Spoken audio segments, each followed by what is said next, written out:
Hi guys, welcome to another episode of Clutch with Makoy Dubs. You might probably heard the term, Miyata is always the answer. Well, I, for myself, was able to experience the Miyata for 9 months. So if you're going to ask me if it's the answer, well, it's a yes. When I started the YouTube channel almost 2 years ago, this is more of a passion project sa totoo lang because some of you might see me on social media as the dubber or maybe doing skits online, but cars are the other part of me. Sa una, hirap tayo sa audience ipakita na mahilig tayo sa auto dahil nasanay nga na madalas makita yung skits. But you know, we only live once. So bakit hindi, di ba? And for me, tatlong part yan. You like cars, you love cars, and you understand cars. You like cars because gusto mong magkaroon ng ganitong klaseng sasakyan or kung anong klaseng sasakyan and gusto mong bumili. You love cars because mahal mo yung auto, gusto mo magstay siya sa'yo na matagal. And lastly, you understand cars dahil naiintindihan mo yung mechanicals, naiintindihan mo yung internals ng sasakyan. You understand bakit ganun siya ginawa. You understand bakit it caters to a certain target market. The Mazda Miata is the car that everyone recognizes. Punta ka sa Esteban Makati at may batang makakakita, they would say, oh, that's my dream car. Even the 40s, 50 years old, they want to have or experience that second childhood and therefore they get a Miata. So there's really a target market for it and it's something Mazda understand very well. The Miata nameplate has been running for 35 years now, and recently they released the 35th anniversary edition, and that sits on an ND3 platform.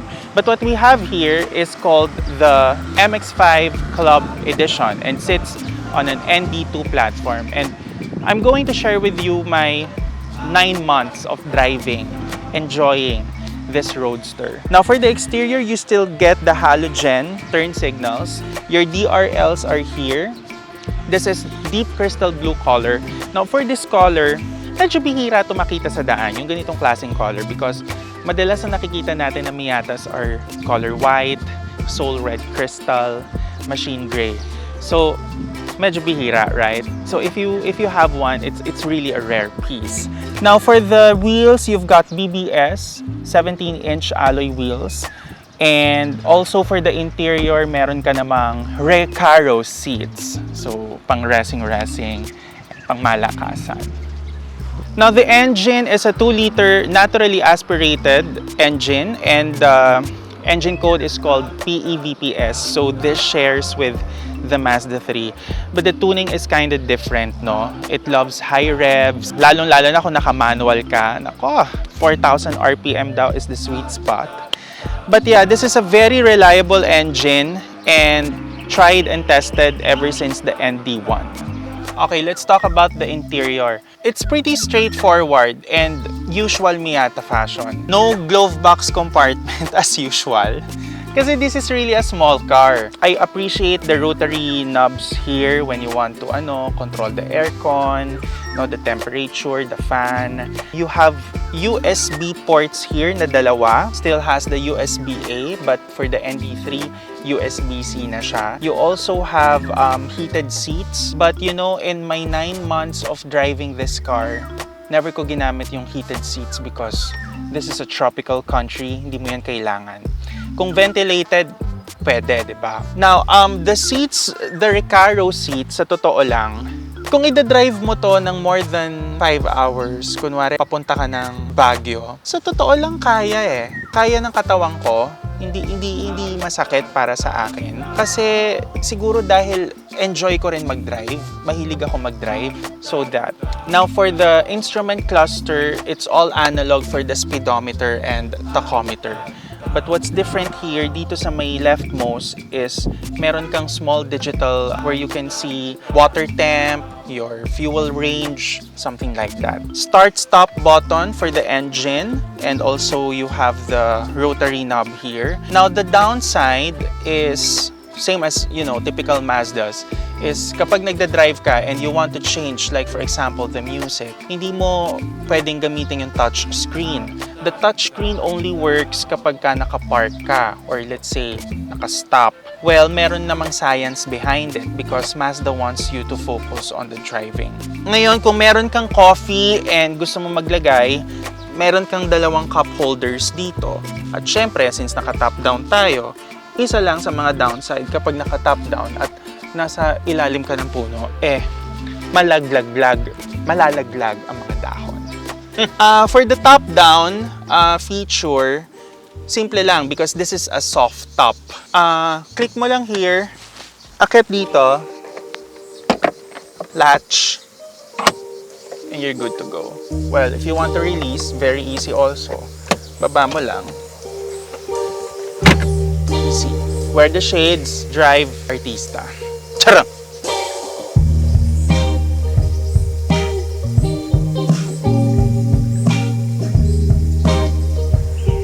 9 months of pure joy of driving. Well, to tell you honestly, the MX-5 really embodies the true spirit of Mazda's joy of driving. And also the Jinba Itai concept, which means horse and rider in one. Ganda, no? If you're going to ask me kung ano yung masasabi kong negative about this car, well, it's all about the impracticality.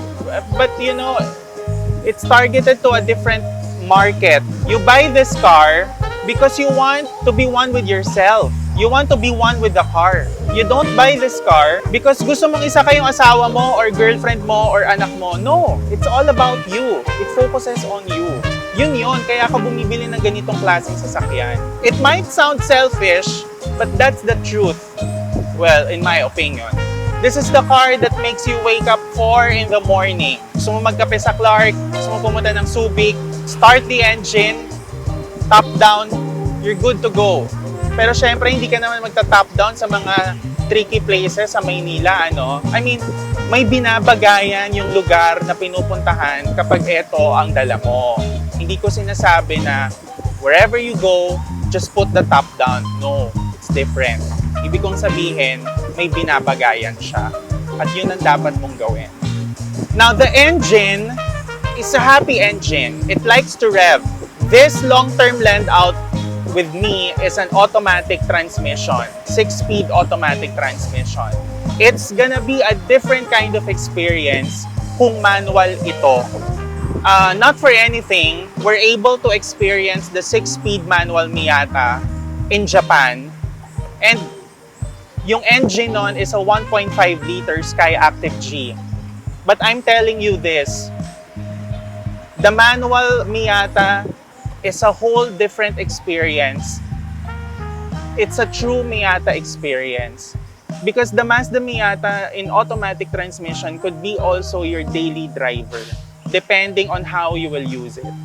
But really, let's talk about the downsides if you're going to buy one or if you're going to own one. Number 1, mai-intimidate ka sa una pag ito yung ginamit mo because you look so small. Maliit ka tignan. Di ka masyado makikita agad ng mga SUVs, ng mga pickups, ng mga 10-wheeler truck sa harapan namin. Hindi ka basta-basta makikita niyan agad. Kaya kailangan gumamit ka ng bright. Charot! So, it kind of gets intimidating at first, but masasanay ka din. Di ka launa. As for the fuel economy, sa totoo lang, sa nakaraang 9 na buwan na gamit ko to, I'm not thinking about my fuel economy because wala Ang focus mo dito yung pagmamaneho. Yung pagmamahal mo sa kotse na to, yun ang focus mo.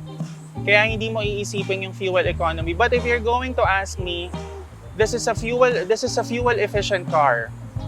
In all fairness, matipid sa gas. Sadyang maliit lang ang fuel tank, kaya kung araw-araw mo tong gagamitin, mas mapapadalas ka din sa gas stations. And another trait of the Miata that you're going to love is the handling. This car is made for you to have good handling and engagement.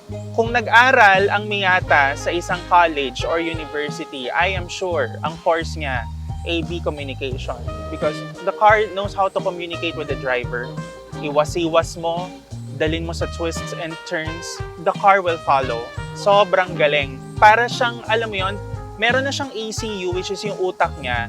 Tapos yung likod niya, yung tail niya, meron ding ECU. Ang galing.